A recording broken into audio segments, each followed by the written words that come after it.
My jealous infertile sister demanded we give her our unborn baby after we announced my wife's pregnancy, claiming she's more deserving because of her struggles. When we refused, she went nuclear and tried to ruin our lives. Now she's facing charges, but the fallout is tearing the family apart. I'm a 28-year-old guy, and I never imagined that announcing a pregnancy could turn my family into a battlefield. But here we are.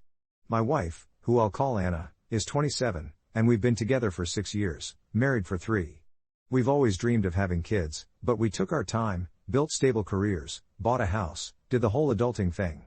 4 months ago, we found out Anna was pregnant with our first child. We were over the moon.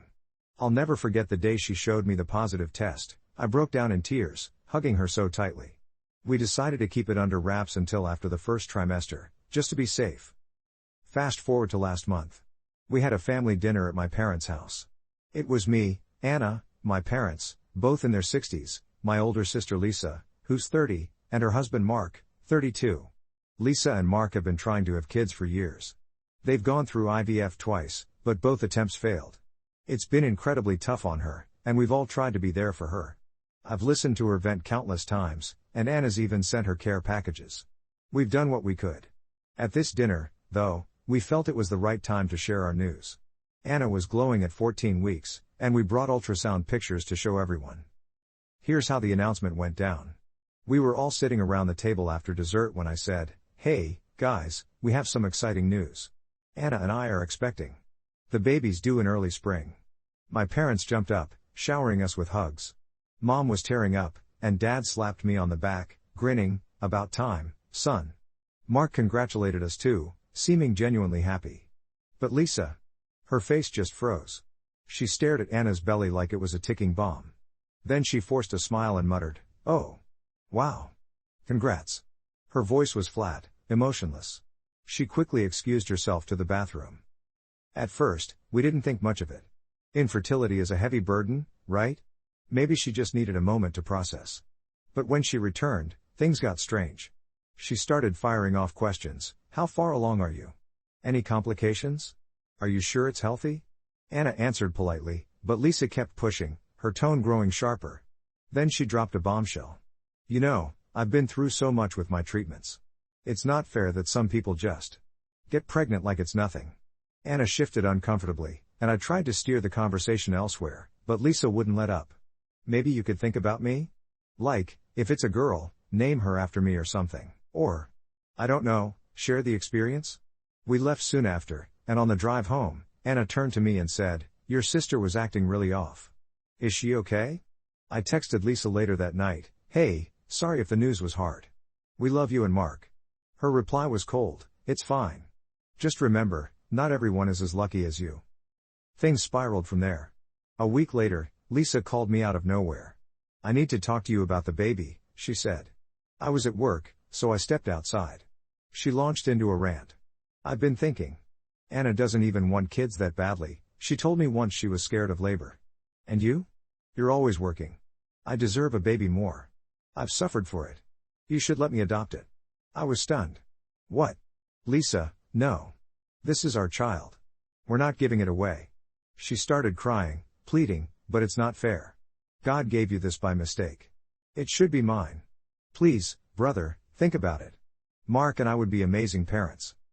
I hung up and told Anna. She was freaked out and suggested we limit contact. But Lisa didn't stop. She started showing up at our house unannounced. The first time, she brought gifts, baby clothes, all in colors she likes, with notes attached saying things like "For my little miracle." Anna thanked her politely, but I could see the fear in her eyes. The second time, Lisa cornered Anna while I was in the kitchen. "You know, if you miscarry, it happens. But if you don't want to go through with it, I can take over. Like a surrogate, but in reverse." Anna told her to leave, and I backed her up, saying, "Lisa, this is crossing a line. Stop." My parents got involved after Lisa complained to them. Mom called me, saying, "Your sister's hurting. Can't you be more sensitive? Maybe include her in appointments or something." I shot back, "Mom, she's demanding our baby. That's not normal." Dad brushed it off with, "She's just emotional. Hormones from the failed IVFs." It only got worse. Lisa started posting on social media, vague things at first, like "When family gets what you deserve, it hurts." Then she tagged us in a post, So happy for my brother and Sil, but infertility warriors know the real pain. Hashtag adoption is love. Hashtag give hope. Comments flooded in from her friends, some saying things like, "You'd be a great mom, Lisa. Maybe they'll consider it." Anna was mortified and deactivated her accounts. I confronted Lisa at her house. Mark was there, looking embarrassed. "Lisa, you need to stop this. It's our pregnancy, our baby," I said firmly. She screamed at me, "You don't understand. I've lost 2 pregnancies. This should be mine." Anna's probably not even taking care of herself right. I saw her drinking coffee on her story last week. That's dangerous. It was decaf, by the way. Mark tried to calm her, suggesting, "Babe, let's talk to a therapist." But she shoved him away, yelling, "No. They owe me." That's when I decided to go low contact. We blocked her number and told our parents we're done until she gets help. But last night, things hit a terrifying low. Anna woke up screaming. Someone was in our backyard, shining a flashlight through the window. I grabbed a bat, ran outside, and there was Lisa, huddled by the fence. "I just wanted to feel the baby," she whispered, reaching out as if she could touch Anna through the wall. I called the cops. They took her away for trespassing. She's out now, but we're filing for a restraining order. Am I the asshole for cutting her off and involving the law? Or should I have been more understanding of her infertility pain? This pregnancy was supposed to be a joyful time, but now Anna's stressed, which isn't good for the baby. What do I do? Update 1. Holy crap, you guys, things have gone from bad to absolutely insane. It's been 2 weeks since my original post, and I'm grateful for all the advice. Most of you said I'm not the asshole and to protect my family. We got a temporary restraining order. Lisa can't come within 500 feet of us or our house. My parents are furious, accusing me of overreacting and breaking the family. Mom called me in tears, pleading, "She's your sister. Infertility broke her. Can't you drop the charges?" I responded, "Mom, she was in our yard at 2 a.m. What if she hurt Anna?" Dad chimed in, "She just wanted to connect. Pregnancy hormones make women crazy." Anna's been a trooper, but the stress is taking a toll. She's 16 weeks now, and at our last scan, the doctor said everything looks good but warned about elevated blood pressure from anxiety. We've beefed up security with cameras and better locks. Mark reached out to me privately, apologizing. "I'm sorry, man. Lisa's not herself. She's seeing a therapist now, but she's obsessed. She keeps saying the baby is hers by right because she's suffered more." I asked if he's safe. He said yes, but he's sleeping on the couch. Then, yesterday, Lisa violated the order, not directly, but through a proxy. She sent her best friend, Tara, to check on Anna. Tara showed up at Anna's workplace, she's a teacher, with a care package full of herbal teas labeled for safe pregnancy and a note from Lisa, "Thinking of you and my little one. Drink these to stay healthy." Anna freaked out, called me, and I picked her up. We reported it to the police, who said it's indirect contact, so they're adding it to the file for the permanent order hearing next month. But here's the real kicker. Lisa's been spreading lies to family. She called our aunt and uncle, sobbing, "They got pregnant right after my last miscarriage. It's like they did it to spite me. And now they're keeping me from my niece or nephew." My aunt texted me, "Why are you being so cruel? Let Lisa be involved." I sent her screenshots of Lisa's texts demanding the baby, and she went silent. Anna and I talked last night. She's terrified Lisa might try something at the birth. What if she shows up at the hospital? She whispered, her hand resting on her belly. I held her tight, promising, "We won't let that happen. This is our family." But honestly, I'm scared too. Pregnancy is supposed to be about joy, not this nightmare. Has anyone dealt with something like this? How do we keep safe? Update 2. Okay, Reddit, buckle up, this update is a wild ride. It's been another 3 weeks, and Anna's at 19 weeks. We just had our anatomy scan, and it's a boy. We were overjoyed, crying happy tears in the ultrasound room. The tech said he's healthy, kicking like crazy. Anna's bump is showing more, and I've been doting on her, foot rubs, late night craving runs, the works. But the drama with Lisa has escalated to levels I didn't think possible. First, the restraining order hearing. We went to court and presented our evidence, the trespassing report, texts, social media posts, and the indirect contact through Tara. Lisa showed up with a lawyer, looking composed, but when she spoke, it was unhinged. "Your Honor, I'm not a threat. I just want to be part of my brother's pregnancy journey. Infertility has robbed me of so much, this baby could heal me." The judge wasn't buying it. He granted the permanent order for a year and warned her that any violation means jail time. Mark was there supporting her, but he pulled me aside after. She's spiraling. She stopped therapy after one session, says it's not helping. I'm worried she'll do something stupid. We thought that might be the end of it, but no. Lisa started a smear campaign online. She created a new account after we blocked her old one and posted in infertility support groups, "My Sil is pregnant and mocking my pain. She won't let me near the baby I deserve. #infertility struggles #family betrayal." She included details about Anna, her job, our city, enough for doxing. Strangers started messaging Anna, saying things like, "You're selfish. Give Lisa the baby." One even wrote, "Hope you miscarry so she gets justice." Anna broke down, sobbing, "I can't do this. What if they find us?" We reported it, but it's an anonymous hell. Then came the family blow-up. My parents hosted a mediation dinner without telling us. They invited Lisa and Mark, then called me last minute, saying, "Come over, we need to talk." I refused, but they showed up at our house with Lisa in the car. I saw her through the window and called the cops. My parents freaked out, yelling, "We're her parents. This doesn't apply to us." The cops explained it does. Aiding a violation is against the order. Lisa stayed in the car but shouted from the street, "You're killing me. This pregnancy is mine in spirit." My parents left in tears, Dad saying, "You're no son of mine if you choose strangers over blood." Anna's not a stranger, Dad. Anna's mom, who lives out of state, flew in to help. She's been incredible, cooking and keeping Anna calm. But last night, things hit peak crazy. We got home from dinner to find our front door ajar. Inside, the nursery, we just started setting it up, was trashed. The crib was tipped over, ultrasound pictures ripped up, and there was a note, "This should be mine. Give it up or lose it." We called the police, fingerprints are being checked, but we know it's Lisa. The security cam caught a hooded figure, and it matches her build. Anna was in hysterics, crying, she could have hurt the baby if we were home. The doctor put her on bed rest due to stress. I'm furious, this is all because of a pregnancy? Lisa's jealousy is destroying us. Mark texted me, "She's missing." Left a note saying she's taking what's hers. Watch out. What the hell does that mean? The police are looking, but I'm sleeping with one eye open. Pray for us. Update 3. I don't even know where to begin, Reddit.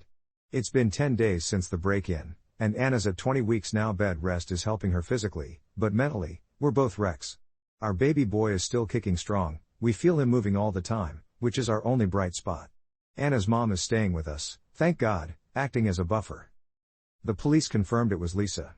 Fingerprints matched, and a neighbor's camera showed her car nearby. They issued an arrest warrant for burglary and violating the restraining order. Mark's cooperating, he found her plan journal at home, filled with rants about reclaiming the pregnancy. Entries read, "Anna doesn't deserve it. I'll make her see. The baby needs a real mom." He turned it over to the police and told me he's filing for divorce. I love her, but this is dangerous. She's fixated on your kid. Lisa was on the run for a few days. She called my parents from a burner phone, begging for money. "Help me get the baby. It's my destiny," she said. They didn't help, thank goodness. Mom finally admitted to me, "We enabled her too long. We're sorry." But then Lisa showed up at Anna's workplace again, this time in disguise with a wig and sunglasses. She cornered a coworker, saying, "Tell Anna the T's were a warning. Miscarriage herbs. Next time, it'll be real." The coworker called security, but Lisa fled. The police traced the call, she was at a nearby motel. They arrested her yesterday. Body cam footage, described to me by Mark, shows her screaming, "The baby's mine. Infertility curse, I break it by taking theirs." She's in custody now, charged with burglary, stalking, harassment, and violating the restraining order. Her bail hearing is tomorrow. We're pushing for no bail due to flight risk. But here's where it gets even more twisted. While in jail, Lisa called me, somehow, maybe a collect call. I shouldn't have answered, but I did. She was sobbing. "Brother, please. Drop the charges. I'm pregnant." Wait, what? Mark and I tried one last time before all this. It's early, but positive. This changes everything, now I don't need yours. Forgive me? I was speechless. Is she lying to manipulate me? Mark says no, she took a test before fleeing but hid it. She thought announcing it would make you share or something insane, he explained. Anna's furious. Even if it's true, she terrorized us. Our son's safety comes first, she said. The family's divided, my parents want reconciliation for the grandkids, but I'm done. Court is tomorrow. If she's pregnant, does that change anything? This nightmare pregnancy drama just won't end. Update 4. Alright, folks, this is a big one, but I'm warning you, it's not over yet. It's been a week since Lisa's arrest, and Anna's at 21 weeks. Our little guy is active as ever, we had a checkup, and the doctor says despite the stress, everything's on track. Anna's off bed rest but taking it easy. We've named him Theo, after my grandpa, and it's starting to feel real again amidst the chaos. Court was intense. Lisa appeared via video from jail, looking disheveled but with that same obsessive glint in her eyes.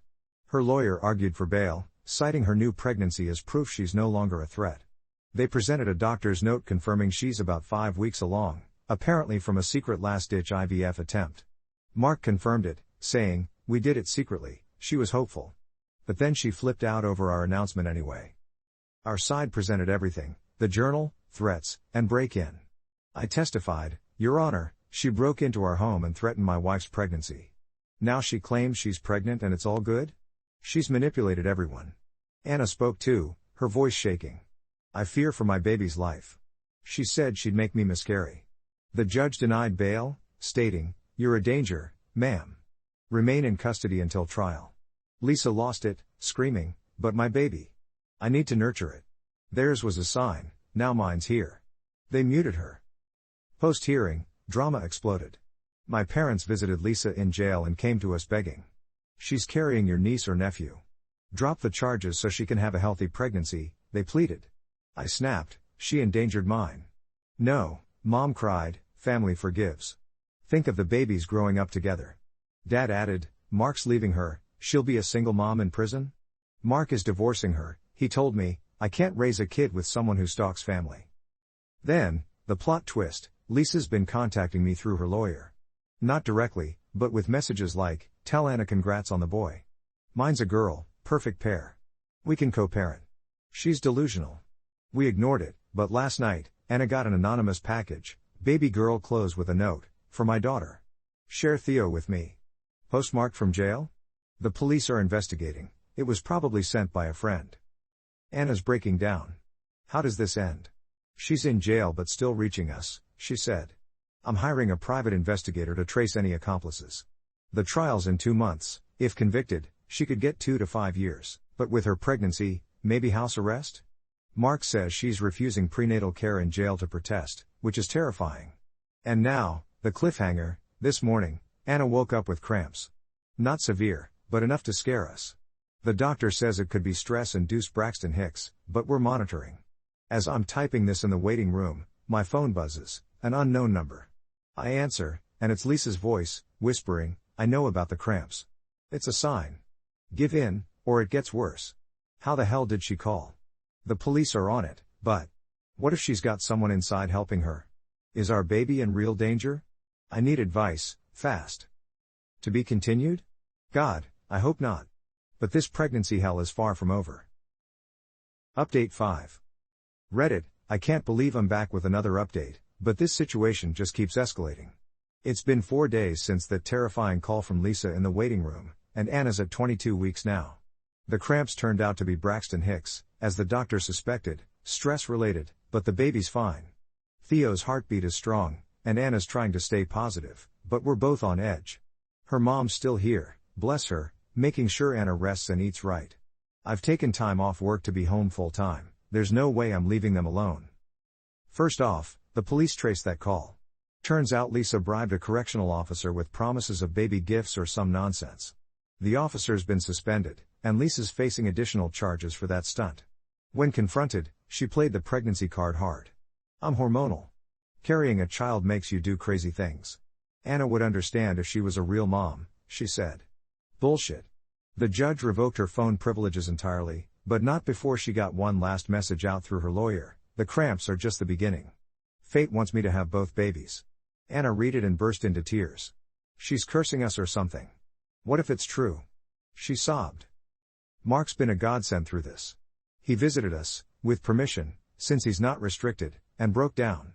I found more journals. Lisa's been planning this obsession since her first IVF fail.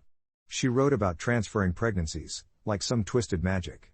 She even researched herbs that induce labor prematurely. He handed everything over to the cops, and now they're looking into whether those care package teas from earlier were tampered with. Lab tests came back, they contained raspberry leaf and other stuff that can cause contractions if overused. Anna never drank them, thank God, but it's attempted harm. Prosecutors are upgrading charges to include assault on a pregnant woman. The family's a mess. My parents showed up at our door, without Lisa, obviously, begging for mercy.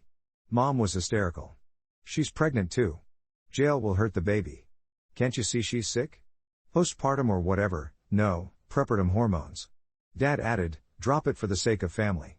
Your boy's got a cousin on the way. I lost it, she threatened to make Anna miscarry. Our pregnancy isn't a bargaining chip, I shouted. They left after Anna yelled from the couch, get out.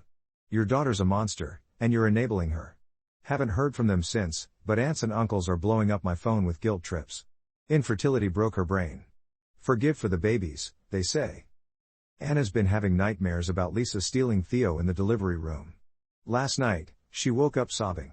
What if she gets out and comes for him? I just want a normal pregnancy. I held her, promising, she won't. We'll move if we have to. But honestly, I'm scared too. The trial's been fast-tracked because of her pregnancy, set for next month. If convicted, she might get a lighter sentence or medical furlough for the birth.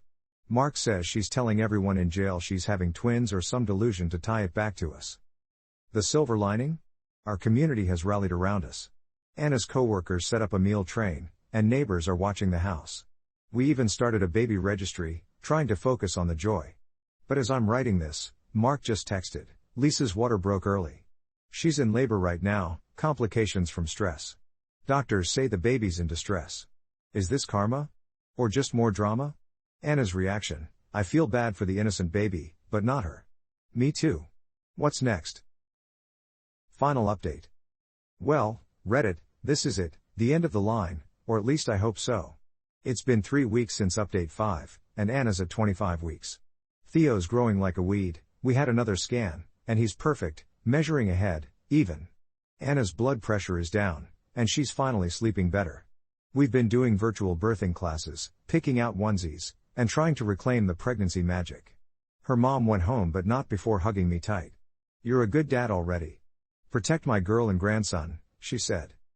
Lisa's baby arrived prematurely, a girl, born at 28 weeks. Turns out she lied about the timeline to manipulate things with hours. The little one's in the NICU, fighting, which is heartbreaking even after everything. Mark's there every day, but Lisa? She's still in custody. Labor happened in the jail infirmary, and complications arose, something about placental abruption from stress and her refusing care. She's stable now, but the baby's touch and go. Mark called me, voice breaking. It's a mess. Lisa's begging to see her, but they won't let her because of the charges. She's screaming it's my fault for betraying her. The trial wrapped up last week. It was brutal, testimonies from us, Mark, even my parents, who finally admitted Lisa's obsession was dangerous. Lisa took the stand, weeping. I just wanted a pregnancy like Anna's. Mine was stolen by fate, so I thought. Sharing theirs would fix it. Now I have my own, but it's ruined because of them. Her lawyer pushed an insanity plea, citing pregnancy-induced psychosis from infertility trauma. But the jury didn't fully buy it. She was convicted on all counts: stalking, burglary, harassment, assault for the tease, and restraining order violations. Sentence, 3 years, but with time served and her condition, she'll serve 18 months in a medical facility post-birth, then probation. No contact with us ever, and supervised visits with her own child only if she completes therapy. When the verdict came, Lisa collapsed. But my baby needs an aunt and uncle. Theo and her could be siblings, she cried. The judge shut it down. You've endangered one pregnancy, you won't touch another. Mark's filing for full custody, saying, I can't let her near our daughter like this. My parents are devastated. Mom visited Lisa and came to us apologetic. We were wrong. We thought it was just grief, but she needs help. Can we be in Theo's life? Anna and I talked it over. Yes, but with boundaries. No more enabling, we said. They agreed, and for the first time in months, we had a civil dinner. Dad even teared up. Can't wait to meet my grandson. As for us, we're moving forward. Anna's pregnancy is back to being the highlight. We're planning a small baby shower, just close friends who know the story. No family drama allowed. Lisa sent one last letter through supervised channels. I'm sorry.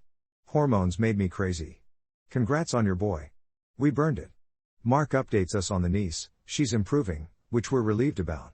The innocent kid doesn't deserve this. In the end, our pregnancy survived the storm. Theo's due in a few months, and we're ready. Thanks for the support, Reddit, you helped us stay sane. If there's any more drama, I'll update, but for now, it's resolution, family torn but healing, and our little guy's safe. Pregnancy jealousy nearly destroyed us, but love won out. Hi there, if you made it so far. Consider dropping a like and maybe subscribing.